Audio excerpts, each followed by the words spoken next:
On today's show, it is a crossover between the Padres and Diamondbacks podcast with me, Javier, Reyes, and my buddy Millard Thomas talking about the All-Star break, any takes we may have, the biggest snubs, our home run derby predictions, some heat check debates about Tatis and Eugenio Suarez, and where both of our teams are heading into the break in terms of buying or selling, and a whole lot more. Let's get into it.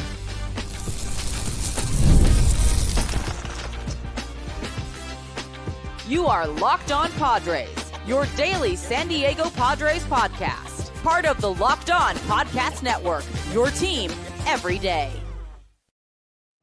Greetings, ladies and gentlemen, and welcome to another edition of Locked On Padres podcast, which is part of the Locked On Podcast Network, your team every day for Tuesday, July 15th. As always, I'm your host with sometimes the most, Javier Reyes, and I've been covering the team for almost 6 years now for not just this podcast, but also various other outlets, including justbaseball.com, chief among them. Today's episode is brought to you by Monarch Money. Take control of your finances with Monarch Money. Use code LOCKEDONMLB at monarchmoney.com for 50% off your first year. Go check that out. And be sure to go check me out on all the socials, Twitter/X and Blue Sky at Javipeno, JAVIIPENO. But be sure to do the same for my man who is on the call too. We're talking, we're chatting. We've done 100 bajillion crossovers, and some say this could be the best one yet. My guy, Millard Thomas, you can follow him on Twitter as well at CreatorThomas24. My guy, happy All-Star break. How you doing? So happy to be here. It's been a disastrous first half for the D-backs. It's been a roller coaster ride. It has not been a fun MLB season after, we did a little preseason roundtable where I thought maybe the Padres are going to be this year's Phoenix Suns. No, it's the D-backs, Arizona's own, who is also this year's Phoenix Suns. Glad to see all the Arizona sports teams are just on a carousel of disappointment in 2025. Yeah, we'll see if the football can redeem them and whatnot. I personally don't know because I think football is a disaster sport that only brings pain. My evidence of this being that literally only the most evil cities of the world tend to win the Super Bowl. Anyway, but for today's show, guys, we're going to be talking about all All-Star stuff. We're going to start off with some takes. Then we're going to talk about snubs. We're going to give our home run derby picks, which at the time when you were listening to this will have already happened. But just for fun, talk about that real quick, just to see if we got it right. And then talk about where both of our teams are heading into the break in terms of buying or selling, which has been, granted, a question that you and I have been talking about for a long time, but we're really right there. Like after this, it's going to be more than halfway through the month, and trade deadlines, I believe, July 31st. So like it's really relevant, and it's going to start kicking up very soon. But man, let's talk about it. Millard, come crazy. All-Star takes, whether it be an in general take about the All-Star game or specific players, specific things with this year. I want you to just let it loose, man. Well, the first take is, why should anyone care about the MLB All-Star Game? Why should we care about a random game on a Tuesday? This is the MLB All-Star Game. This is supposed to be a showcase, the greatest stars in the sport. But yet we're just doing it. What time is the game tomorrow? Like 5 o'clock on a random Tuesday? I don't even know. Maybe like 4 o'clock for the Eastern fans. Like it's just such a weird time. We got the home run derby on a Monday. Like NBA, we know the All-Star Game, the NBA, it's always about, the lack of interest. Same with the NFL, but at least those sports are trying to make an event. They're doing their best. NFL's like, we're going to do it right before the Super Bowl, have a whole week dedicated to the Pro Bowl. We know people don't care about the Pro Bowl, but at least we're doing it at a time where everyone is going to be free. Same with the NBA. You're going to see those events on the weekend, all-star festivities, pregame festivities all weekend long, leading up to the big game on a Sunday.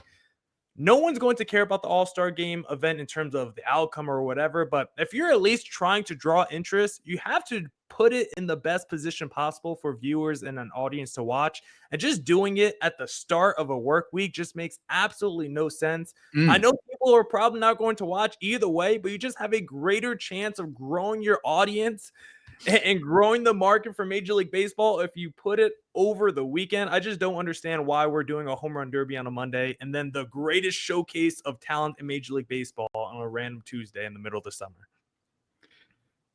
I appreciate your passion.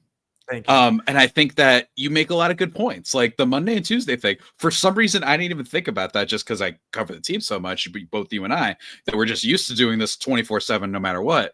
But good point. Like, yeah, why is this on a Monday, Tuesday baseball? Very weird decision. I will say, you didn't say this, but you almost alluded to it.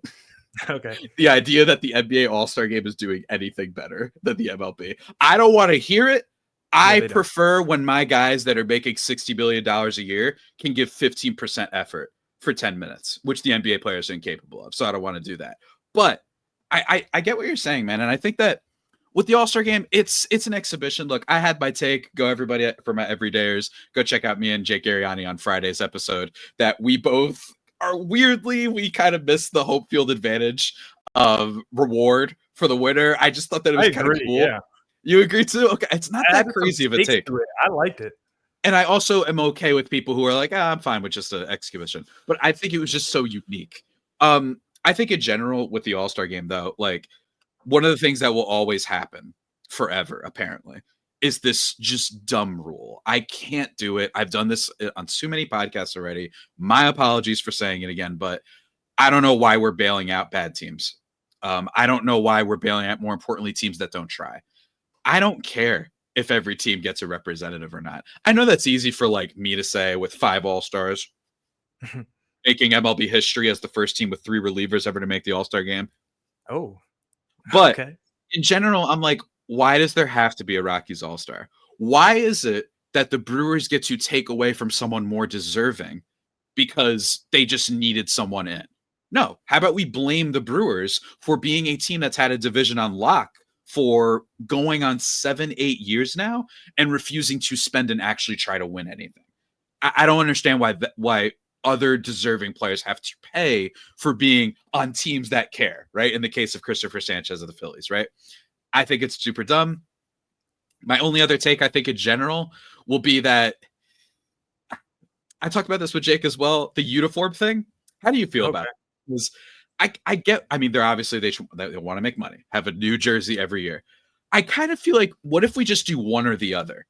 What if it's like every team wears their own jersey or every team wears their own hat and then we get new jerseys? How about that? You get an exclusive All-Star jersey every year, but at least everybody has their own regular team hat. I think it's a decent compromise. You know what I mean? And I don't know. I mean, again, these are like really small gripes, but it's just a thing. What do you think? I don't mind that as a compromise because I don't like seeing different jerseys on each player because I just think it's an eyesore, like kind of a distraction seeing all the different jerseys. But I don't mind doing the different hat. I could be down the middle with that. I think that is a cool compromise and totally agree on the All-Star representative thing because we're going to get into the snubs later. But the idea that like Brendan Donovan is on the All-Star team over guys who are top 5 in the OPS in Major League Baseball. Like, it's absolutely insane. Even the Padres might have, a player too many on the All-Star team over someone else. We could maybe debate those merits later. But yeah, we definitely need to change the rules because it's supposed to be a merit-based thing. And when you think about the MLB Hall of Fame and stuff like that, it's so accolade, stat-driven. It's so hard to get into the MLB Hall of Fame. And it's like, how many guys have been screwed over the years where it's like maybe they were like on the cusp. If they had 1 or 2 more All-Star appearances, it would have changed like the trajectory of like how we viewed them. But just because you had to put Brendan Donovan or player X from some crappy team just in the All-Star game to meet your quota, someone else might have like lost out on a Hall of Fame career, which is, I don't know how many of those guys are actually in that great area, but I'm sure there's a bunch of players, even Juan Soto talked about it. He lost out on that $100K bonus because he missed the All-Star team, right? So you also got these multi-million-dollar athletes missing out on their checks. I just feel so bad for these guys. And so we got to make sure they're rewarded with the All-Star appearance. I feel that bad. And look, some people might say, well, then if you're voting for Hall of Fame stuff, then take that into account with All-Star. Well, unfortunately, folks, welcome to baseball and welcome to what me and Millard have been talking about for years. Unfortunately, there's like 98-year-olds who don't care about learning anything new about how we judge the sport and will just be like, well, that player only won how is Lindor a Hall of Famer? He never got an All-Star nod outside 1 year with the Mets for, knock on wood that he gets more in the future. But we're going to talk about what Millard alluded to before, after the break, guys, about Padres players that may have been undeserving and some other snubs from the game right after this. And folks, one of our sponsors, it's a good one, let me tell you, because it helps you get the supplies you need from the skilled trades department, and that is Supply House. Whether you're in plumbing, HVAC, or electrical work, Supply House is the reliable way to order products online. Their easy-to-use website is packed with helpful resources and the latest product info to help you get the job done right. Plus, with a complete inventory of over 200,000 parts from 400 plus top brands, you'll find exactly what you need, delivered fast from coast to coast. If you need help with an order, have no fear. Supply House offers expert support and industry-leading service, so you'll always talk to a real person. And for trade pros looking for an extra edge, their free Trade Master program offers exclusive perks like a dedicated phone line, free shipping, and discounts on every order. Thousands of skilled professionals are already taking advantage. Now it's your turn, you silly geese out there. Join the Trade Master program today at supplyhouse.com/TM and start ordering plumbing, HVAC, and electrical supplies with just a few clicks. Plus, use promo code SH5 for 5% off your first order. That's supplyhouse.com. Go give it a go check it out. Give it a whirl.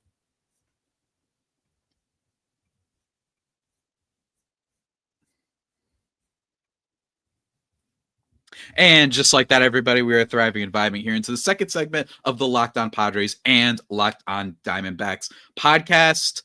My man, Millie, let's do it. Let's talk about the snubs because I know you want to do it. And I'm just going to let you rip. Go ahead because everybody, Padres fans, this is going to make you upset. But let me tell you, sometimes in life, you need to hear the dissenting opinion. You need the devil's advocate. It keeps us balanced. So before you feel your rage, Millard, take the floor. Well, before I get into dissenting opinion, I'll first bring it to a more general opinion. It's Okay. kind of like another gripe All-Star take part 2 from segment number 1. Mm-hmm. Can we make sure that guys play at least like 60, 70% of the season before we put them in the All-Star game? Yeah, I know Jacob Mizorowski. Jacob Mizorowski, 5 starts. Ronald Acuna Jr. playing about 45 games. Listen, those guys are talented. Those guys will make future All-Star games. For this season, 2025, there are more deserving athletes who have played the entirety of the season, a majority of the season. We've seen the NBA recently put in a minimum games requirement. You can't just sit out and load manage half the season and still get awarded at the end of the year. MLB also needs to do something similar. Jacob is super talented. He might already be a top 3 pitcher in the National League as a starter. I want to see a larger sample size before I put someone in the game. I know it's an exhibition. I know it's about fun times, but let's make sure we get the right guys in. That's how you could transition to the next point, making sure we get the right guys in, because like you mentioned, the Padres, they got a lot of all-stars, Javi. And Tatis, I've been a pro Tatis guy. You don't have to convince me. Listen, Locked On Padres fans, I'm a Tatis guy. But at the time, listen, his numbers are good right now. But at the time of the announcement of the All-Star game, I believe he had a below 800 OPS. Meanwhile, guys like Seiya Suzuki, 25 bombs, was leading the league in RBIs. Juan Soto, basically top 3 in every offensive category. Even Michael Busch, he's like top 3 in OPS right now in the National League. As good as Tatis been, this is not the season where I think he's been as deserving as maybe some other guys. I'm not saying he has a bad all-star case, but when I compare it to the Schwarbers, the Sotos, I think Tatis' case is a little bit less, especially if we're going to continue to have the rule of every team needs a representative. I agree Tatis deserves to be over the Brendan Donovans of the world, but should he be on over the Schwarbers and the Sotos? That's where I'll probably push back a little bit. Javi, I'll let you respond now. Look, it's not crazy. And I actually think that the better case to be made against Tatis is that for All-Star game, maybe we throw the defense out, right? Let's just be like, you know what? I just want to look at average on base too. On base percentage is fine too. Average on base, slug, home runs, maybe even some stolen bases because it's cool. I am not totally against that, particularly in a game that doesn't matter. Like, I get that. I think it's one of those things though, where Tatis is such a complete player and has been basically the best defensive outfielder in baseball next to Pete Crow Armstrong of the Chicago Cubs, making great catches, getting to the ball quickly. He has incredible speed. And I think it's really important to note that he has a really high on base percentage. He's walking like 11% of the time. And that matters. The fact that, yes, he maybe hasn't been always hitting the ball consistently, but he is drawing walks at such an insane rate that you got to give him credit. That is part of his offensive game. But I do relate to the idea of being like, man, what if we just found a way to get Andy Pages into the game, who granted has lower offensive numbers than Tatis. Tatis is third in all of baseball in wins per replacement in terms of outfielders. So look, I don't hate the take, but I get what you're saying. I actually think you have a better case for Suarez, personally. Being the one who should have been starting. Now, Eugenio Suarez did make the All-Star team as a reserve, but Manny Machado is the starter. I actually, not to steal from you, I wouldn't hate the idea. Machado has been better in some metrics, right? He's got about 0.4 wins above replacement higher than Eugenio Suarez. And Suarez, not awful defensively, a pretty solid glove over there, even if Manny has made more highlight-worthy plays. And the batting average is higher too. But for Suarez, I wouldn't mind if someone was like, screw it, man. He's got 31 home runs.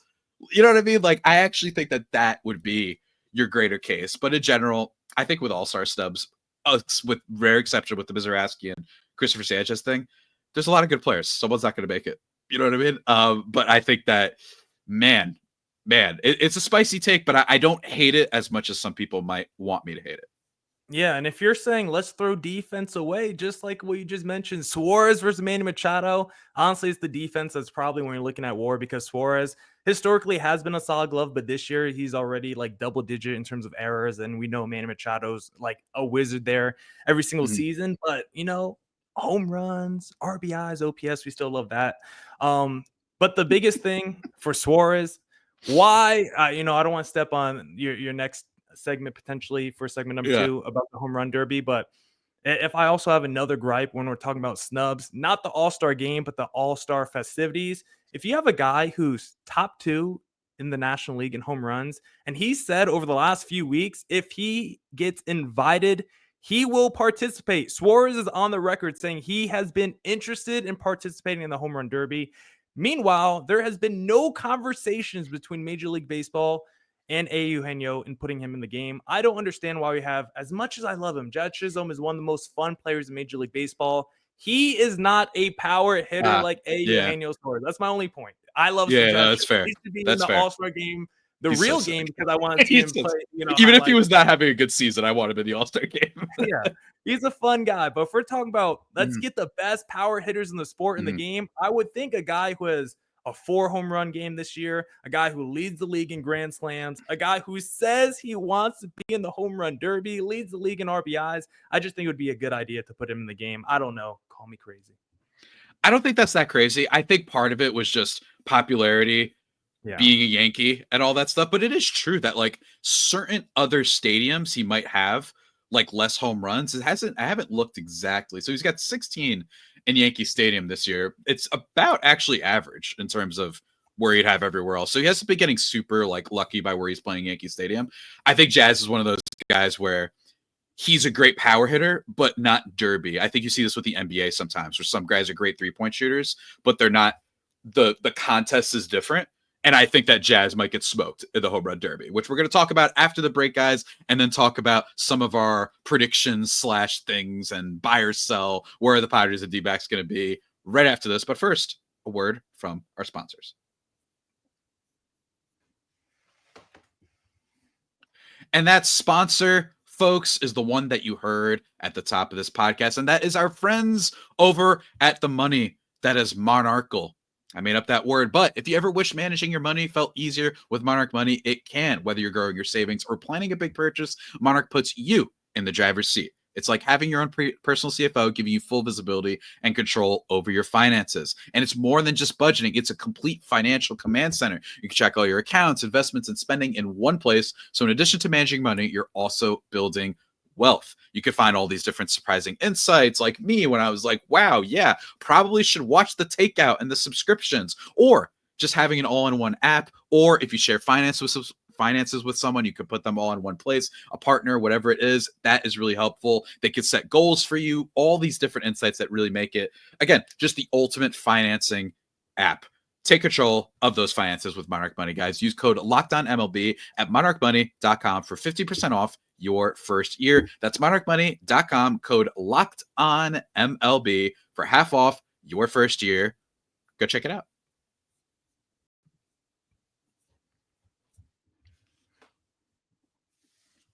And just like that, everybody, into the final segment of this Locked On Padres, Locked On Diamondbacks extravaganza. I am one of your hosts, Javier Reyes. Feel free to follow me on Twitter /X and Blue Sky at Javipeno, JAVIIPENO. My man, we're talking about the Derby, so let's do it. For the record, let's get it on tape. We are recording this Monday night prior to the MLB Derby. It's about an hour and a half away from now. Who do you have winning, real quickly? Me, personally, this is actually determining my fantasy football order, part of it. Okay. And I picked to be different Brent Rooker. And I'm going to stay by it because why not? Okay. You know what I mean? I love Brent Rooker. I got him on our fantasy team in the league that, I'm the commissioner of and win every single season. So I am team Brent Uh-huh. Rooker. But if I had to choose, I will Interesting. go with yeah. Commissioner who keeps winning his own league every year, huh? I know Interesting. you got Anyway, go you ahead. think the league would do something about it, but you got to just keep giving me Uh-huh. money every single season. I'm so happy. I'm gonna go with the guy when you look at like the hard advanced contact stats, exit velo, hard hit percentage, balls over 105. This guy has been a darling the last few years, even if like the traditional stat line hasn't backed it up. This should be his night to really put on a show and showcase to everyone how good he is. I'm going with O'Neal Cruz of the Pittsburgh Pirates. It's a team that does not have a lot of talent from top to bottom. But in the All-Star weekend, Paul Skeens starting, O'Neal Cruz in the home run derby, you're going to feel like the Pirates are one of the best teams in Major League Baseball with the representation they're going to have this week, which is kind of crazy. You would think that team would be a little bit better considering their players are all over this week. But I'm going with O'Neal Cruz of the Pittsburgh Pirates to hit. I don't even know how the derby is set up anymore. Is that bad? The only thing that's important to know is that it's no longer like the set amount of pitches they throw you, but it's just a timer. It's a little bit weird. I kept trying to find the bracket and stuff too, and I was like, you know what? I'll figure it out like when the derby is actually here. They'll explain it to me. O'Neal Cruz, great pick. I am just worried about his overall flaws as a player. He's such a fun talent. 16 home runs, 29 stolen bases on the year, but he's hitting 212, 319 on base. He's slowly getting better in the outfield. I think he deserves a little bit of credit for that after being disastrous to start the year. Dude, he had like minus 15 defensive runs saved after like 3 weeks. Dude, God. It was insane. It was like, what? It was insane. But that's my pick, Brent Rooker, just because he hits a lot of home runs. I feel like O'Neal Cruz, Junior Caminero, and James Wood are really good picks. I've noticed that because of the endurance test that it's become, the younger guys tend to do well. And I think a guy like Wood would have been my pick if I wasn't trying to be a hipster. But let's conclude, man. Let's talk about where both of our teams are heading into the break. Buying or selling. It is worth noting, and this tweet coming from Underdog MLB, citing Mr. Bob Nightingale, that Eugenio Suarez, Zach Gallen, Merrill Kelly, and Josh Naylor are being made available for trade by the Diamondbacks. My man, do you agree with the potential possibility that your team is selling, and should they sell? If not, talked about this on the podcast yesterday. I think the D-backs should do a soft sell. I don't believe in a total fire sale because I don't believe in getting legitimate returns for your players. And it's like, I would rather keep guys who are quality. Yes, this season is going sideways, but it's like, I could try to extend these guys and maybe lose them for nothing in the offseason, or I could trade them for pennies on the dollar for players who are probably never going to do anything for the D-backs. Because I saw in 2020, we traded Starling Marte at the deadline, got back Caleb Smith and Humberto Mejia, two guys who ended up being really bad for Arizona and probably hurt us in the future, maybe actually helped us by getting us a higher draft pick. So it's like trading guys at the deadline doesn't always help your franchise, right? Sometimes you could trade guys and just get these stopgaps, clogs in your system that end up just don't really doing anything for you and blocking someone else's path to a major league roster spot. So for me, a guy like Zach Gallen, I think he needs a change of scenery. I don't think it's ever going to get better in Arizona with how this season has gone. A guy like Eugenio Suarez, you could probably get a lot for him, but Suarez is also having the best season of his career. He says he loves playing in Arizona. He's happy being here. Why trade him? If he wants to be here, I would keep Suarez. I would try to extend him. I know he's an expiring contract. I would pick up the phone, see what the offers are. If you're not getting back a legitimate asset or a decent prospect, just hang up the phone. I would much rather try to extend Suarez for a couple years. Same with the Josh Naylor, another expiring contract. But am I really going to flip Josh Naylor and get back a good return? I haven't seen the D-backs do a deadline deal that I've been happy with. So I'd much rather keep the Merrill Kellys, who are he's fantastic. Merrill Kelly's one of the most underrated pitchers in baseball. He's also 36. You can't tell me you're going to get a premium for Merrill Kelly at this year's deadline. I would much rather extend him to a short-term deal, extend Naylor, who's young, extend Suarez. I would trade Zach Gallen because I think he needs a change of scenery, but I don't believe in doing a trade deadline fire sale just for the sake of doing it, because I don't believe you're actually going to get legitimate returns. Unless it's like a Manny Machado level player who's for sure going to hit free agency, you're going to get a decent prospect return back. Maybe not the top deal that you would have done if it was like a year prior, but at least you'll get something back. You can't tell me a Merrill Kelly or a Josh Naylor is going to get you back a premium return. So I'd much rather keep our players who have been talented, performing well, and like playing in Arizona. I think people make an assumption that you're just going to get amazing stuff at the deadline always. We had the deadline back in 22, or was it 21? 21, that was insane. I don't know if you remember this one. This was the Cubs fire sale, right? You had a lot of trades from the Nationals too. Like that was a very rare circumstance. And then shout out to some other players that could have been interesting a long time ago, like Luis Robert, who's hurt in and out and not playing as well as he used to. The White Sox, for some reason, decided to keep him after that one big season he had. I don't know why they didn't just. I would have called up every team, be like, this guy who has a 30% strikeout rate finally stayed fully healthy and had a great season. Yeah, I'm trading this guy immediately if I'm the White Sox, but they're the White Sox. The Padres are in a similar boat where I don't think that they're going to sell. I think the D-backs will sell and do a soft sell, like you said. The Padres, I don't think are going to sell at all. And I don't think that they should, because the two pieces that they have, 2 or 3, would be one of their bullpen arms, one of their 3 all-stars potentially that have club control if they really want to go for a big piece. Or you have a guy like Luis Suarez who, might be better elsewhere, but he's been a little bit down this year. And there's a reason that he's been on so many teams despite winning the batting title. It's almost like there are other flaws in his game. And then you've got Dylan Cease, who is on top of being a free agent expiring deal like the others, or like Reyes. He also is having a bad year.